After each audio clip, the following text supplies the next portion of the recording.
Hi there, honey. How are you feeling? Okay. Okay, I'm sad to hear that you feel a little tired, stressed out. Well, we all go through that sometimes. How can I help you to make you feel more peaceful, more relaxed? I'll do anything. You can just say what you want. A bedtime story. Okay, I'll definitely do that for you. But first, let me just take a good look at you. Yeah, I do see that you have some, your skin looks a little tired, a little dull, but it should be no problem once we get you straightened out and into bed.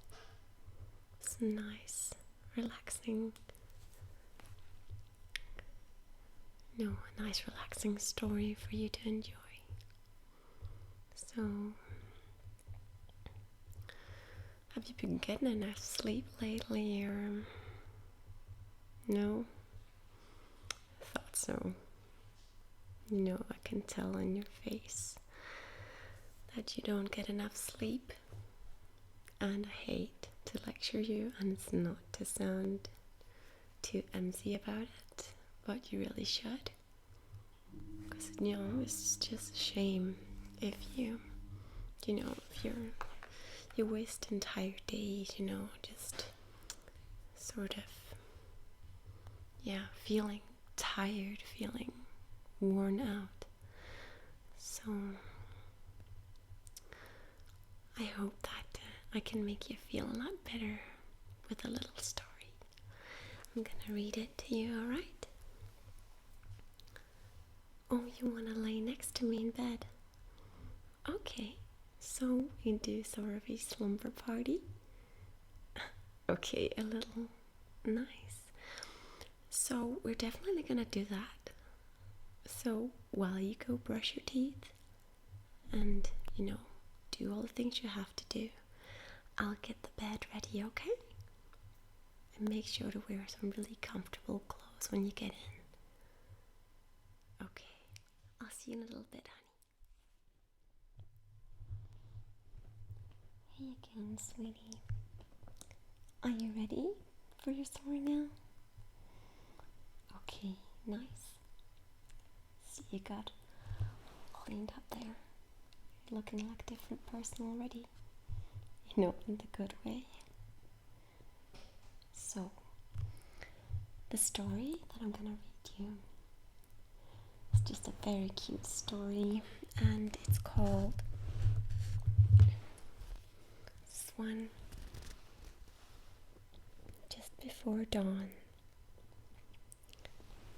And it's by a Danish author.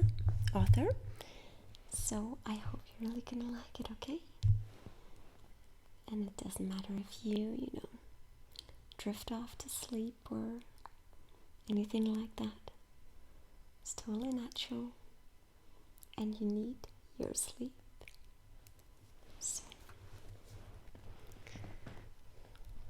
let's get going. So I'm starting out with, here, the night sky. And I'm gonna move on just before dawn. And there's a little child lying in the bed. You can see it right here.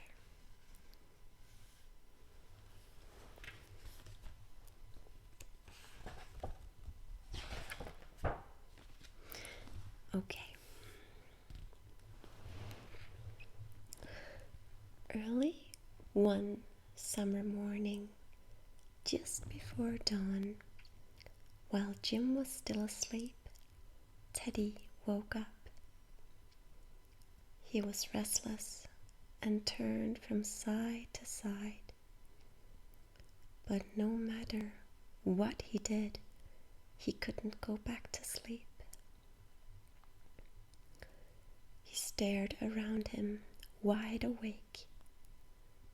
I shall get up and try on the Punch Puppet's hat, he thought. So there he is. He's wide awake. So, Teddy took the hat and tried it on. It felt good. And then he saw the drum. He took it down and slipped the cord over his head. The first pale rays of the sun appeared behind the houses as Teddy climbed down to the windowsill to play. It was like a stage, so he marched backwards and forwards, banging on the drum.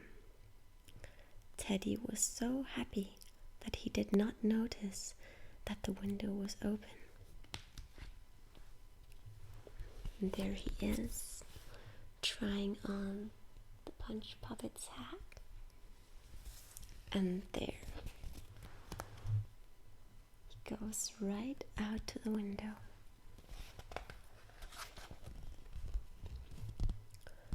Suddenly, Teddy stumbled and lost his footing on the sill. He fell backwards out through the bars of the window into the still morning air outside. Oh no! He falls. Teddy stumbled down and down into the yard below. He saw the hat and the drum vanish into the shadows. Then, with a bump, he landed on something soft and black. Can you guess what it is?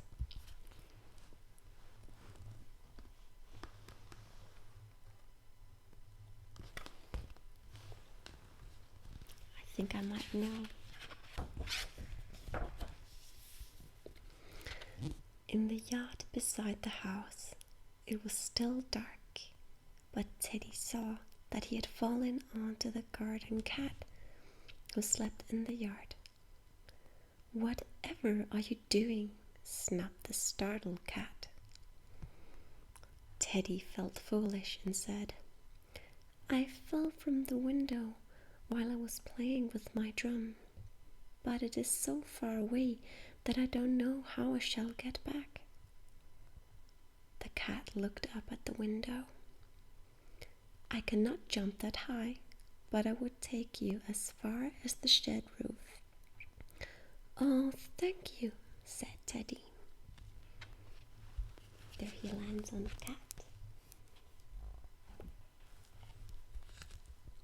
And the cat looks kind of scary. Teddy's afraid.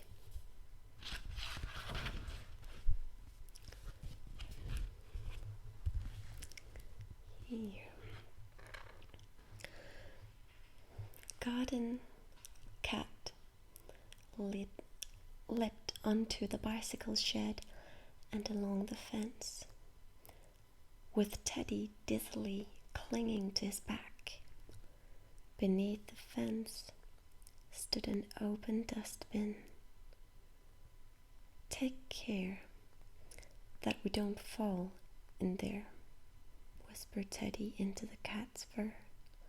"Nonsense," said the cat, and together they sailed up onto the roof of the big shed. "Now you will have to manage the rest of the way on your own. I cannot take you any further." Before Teddy could thank him again, the cat had gone. He's so tired now. So tired. Now Teddy's sitting on the roof, all alone. Teddy looked up at the window and wondered what to do.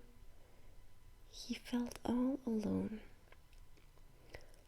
Soon Jim will wake up and miss me, and he will be very sorry that I'm not there with him. The thought was so sad that Teddy sat down and cried. It was so sad. It was too bad for Teddy.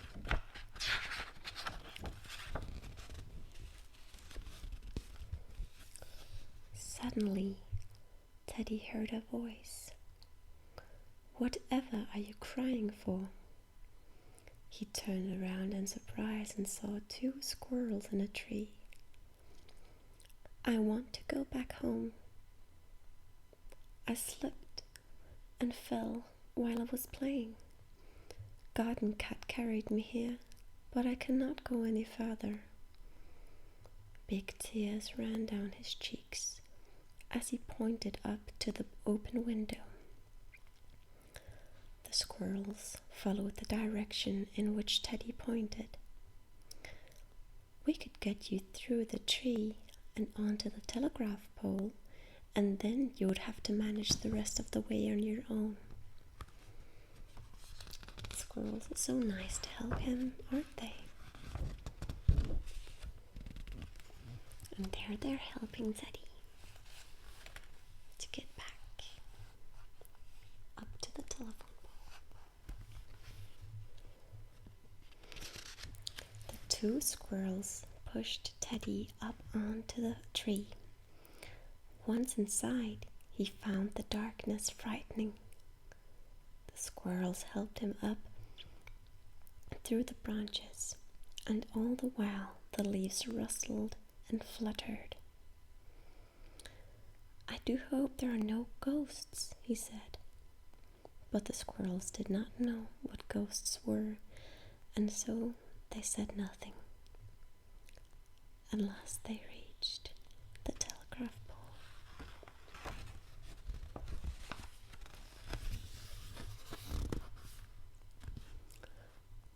The darkness of the tree had been frightening, but now Teddy was all alone on top of the pole.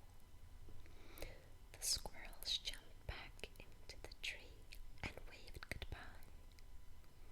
"Good luck," they said, and they disappeared just as the cat had gone, just as the cat had done. "Hey, wait," shouted Teddy. "I don't want to stay here alone." But his words were blown away. A wire stretched from the pole to the house, almost to the open window. If I could cross that, Teddy thought, I would be almost home. But it is a long way and very dangerous. What if I slipped again? And then he remembered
lies Teddy on the window ledge.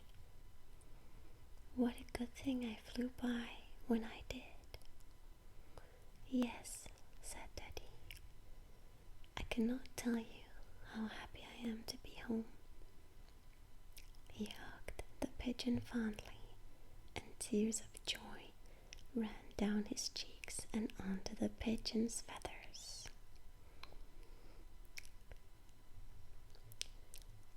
Teddy watched and waved as the pigeon flew away towards the sun, over the rooftops and out of sight. Then he hurried into the room where Jim lay still asleep.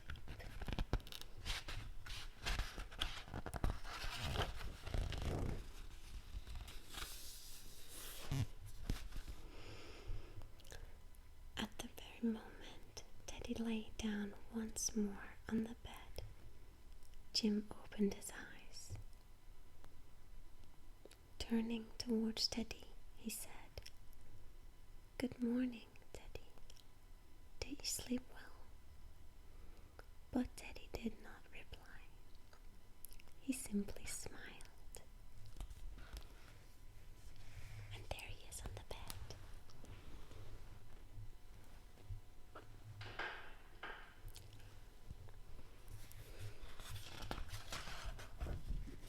And that is the end of our story.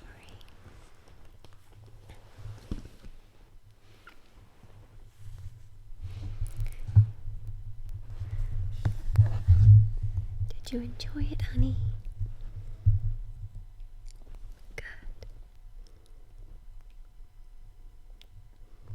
Now go to sleep, okay? You need to be rested for tomorrow. There's so much to be grateful for, okay? And I'll always be here for you if you need me. And don't worry. Everything's gonna be fine.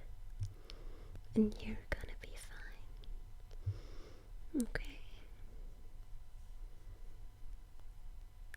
Now sleep, honey. Sleep. Feel your body grow so heavy now. Let it sink right back into the squishy pillow you're lying on. And I'll be right here next to you until you fall asleep, okay? So you can just let go now.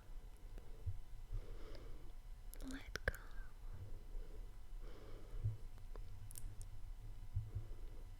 And let sleep and relaxation take